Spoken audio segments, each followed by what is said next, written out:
across to Nikhil Naz joining us on the broadcast. Nikhil, your take after weeks of uncertainty, it is now confirmed. Bangladesh is out. That's right, Suesha. I mean, there was a bit of, to and fro between the Bangladesh Cricket Board as well as the ICC. But now, yes, the official confirmation is out that Bangladesh has been replaced by Scotland. We are waiting for the official press release from the ICC. But what the reason we are confirming this particular news is that we've picked up that Cricket Scotland has already been informed that, the invitation letter to Cricket Scotland has already been dispatched. They've received that letter whereby the ICC has asked them that please come and join the group and replace Bangladesh at the T20 World Cup, which is effectively telling you that Bangladesh, which we had known in the last 2-3 days as we were covering this story, but now that Scotland has officially received that particular invitation, you can say that yes, Bangladesh officially out. Scotland are yet to respond to that letter, but as you can well imagine, because it's a privilege for any team to be playing the T20 World Cup. They were there last time around as well. Scotland did decently well, were unlucky to miss out in the Super 8 berth. In fact, lost out by just 1 point to England.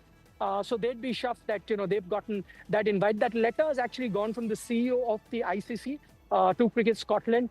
Meanwhile, Bangladesh Cricket Board was hoping for a miracle. That's the last word that we heard from the Bangladesh Cricket Board.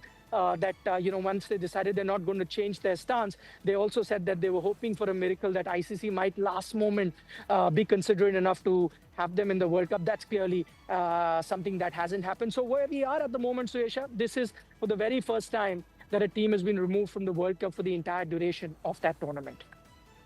First indeed, Nikhil, but what really happens next? Before we actually dive into that, Nikhil, how do you view Bangladesh's stance as far as these particular developments are concerned, and the fact that politics has taken precedence over the game? A couple of things, Suesha, on that. Firstly, talking about Bangladesh's stance, I think it's come more from their government rather than come from the Bangladesh Cricket Board. That is now pretty evident because we've heard from the Bangladesh Cricket Board also talk about it, saying that, they went back to their government. And you can make out the reason why they may have taken that stand, the Bangladesh government, because they're pandering to the people in Bangladesh. The general sentiment on the street is that, listen, in a scenario like this where a player like Mustafizur Rahman, who's one of their star players, has been removed from the IPL, the fans per se were adamant that they also don't want their team to be traveling. So I think what the government has done is pandered to the public at large. That's where the decision comes from. But I don't think they've thought it through. Looking forward, this might create a lot of trouble for Bangladesh Cricket Board. Firstly, they're going to have a financial loss. It's being estimated close to $20 million is what they're going to miss out because of not participating in an ICC tournament. That's one. Secondly, they've burnt their bridges with India. Remember, almost 80% of their revenue comes while playing a bilateral series with India. India were due to play them, in a bilateral series. That I'm sure after these developments, BCCI may not be keen to play that bilateral series. That's the second loss that they've had. And we're also hearing murmurs that, for a team to have pulled out at the last moment, to being reluctant not to play, despite the assurances from the ICC that India is safe, the fact that they've done it could invite sanctions for the Bangladesh Cricket Board going forward. That could also mean, we do not have the details of that, but I do know that the ICC is contemplating maybe a long-term sort of sanction also on the Bangladesh Cricket Board because of their refusal to take part. And that could even mean maybe not being allowed to participate in a few World Cups going forward. Right, Nikhil, I request you to stay on with us. Mr. Atul Vasan is also with us on the phone line. Let me quickly get his response on this latest development. What do you think, Mr. Vasan? Bangladesh is out.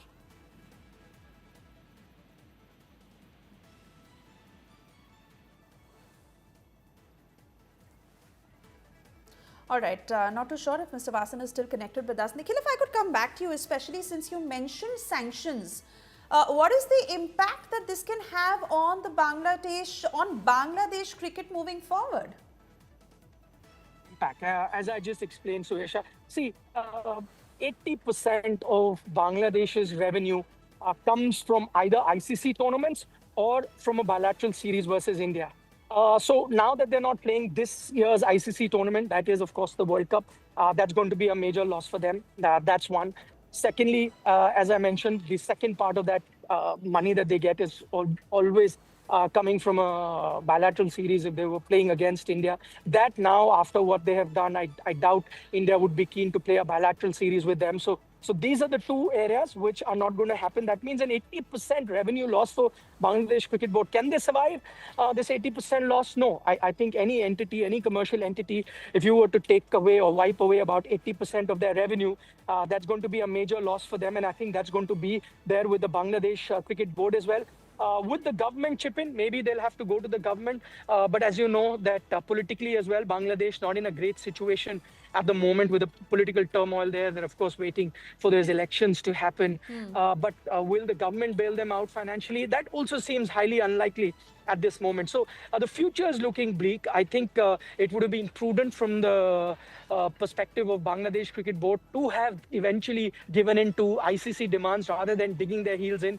But now I think, there's a lot of water that's gone under the bridge, and I don't think this is something that can now be reversed. So long-term losses for Bangladesh Cricket Board, and some, the one entity that you really got to feel for are Bangladeshi players, because very interestingly, the details coming out of Bangladesh is that the players weren't very keen with the decision. In fact, a lot of players, when the Bangladesh government asked for a meeting to take the views of the players, a lot of players decided, not to be part of that meeting. And I think their absence there kind of also telling you their stance that they weren't keen to be in a situation where they take a decision where they can't be participating in the World Cup. Let's not forget, to qualify for the World Cup is also a big deal. They did the hard yard, qualify for the World Cup. Every player dreams of doing that. So one, of course, not being able to play the World Cup, and two, they also understand that the long-term repercussions could be financial dents to the Bangladesh Cricket Board, which is going to directly affect them. So the one party that you got to feel for are the Bangladeshi cricketers.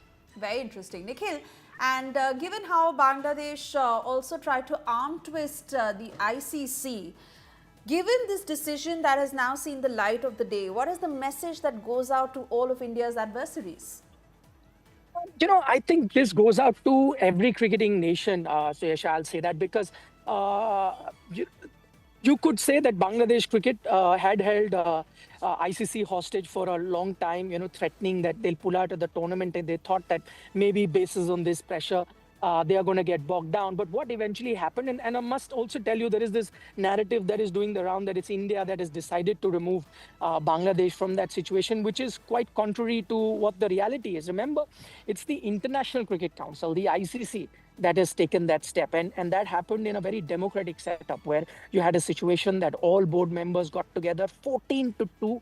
That is the vote that they came up with. So it's not just India, every other major cricketing playing nation, be it England, New Zealand, Australia, all of them voted for not having Bangladesh. So I think it's a message to every country that, you can't be keeping an international board hostage in a scenario like this. And Nikhil, before I let you go, the most pertinent question that is being asked, should politics really, take precedence over the game? Cricket is known to unite people. But given what we've seen happen in the Champions Trophy, then the Asia Cup, and now the T20 World Cup, what do you think is the precedent moving forward? Suresha, if you ask me in a very idealistic way, if I had to tell you, should politics be mixed with cricket? The simple answer would be no. But then that's also being far away and removed from reality, because as things stand at the moment, politics are there everywhere. Why just, even look at something like cricket? I mean, if I was to look at other sports as well, at this moment, you do see, I mean, I'm going to quote you example of Wimbledon. You have a scenario where you've had certain players from Russia that had to be barred from playing Wimbledon. You have certain players from the erstwhile USSR that play there without really carrying their national flag. So, I mean, it in an idealistic world, in a utopian world, you say that, should politics be part of sport? No. But then that's also the reality that, it does sweep in, because eventually it is also part of a regular everyday social life, and so is politics. So it's very tough to keep them aside. All right, Nikhil, I want to thank you for getting us these latest details. Of course, we continue to track every development very closely.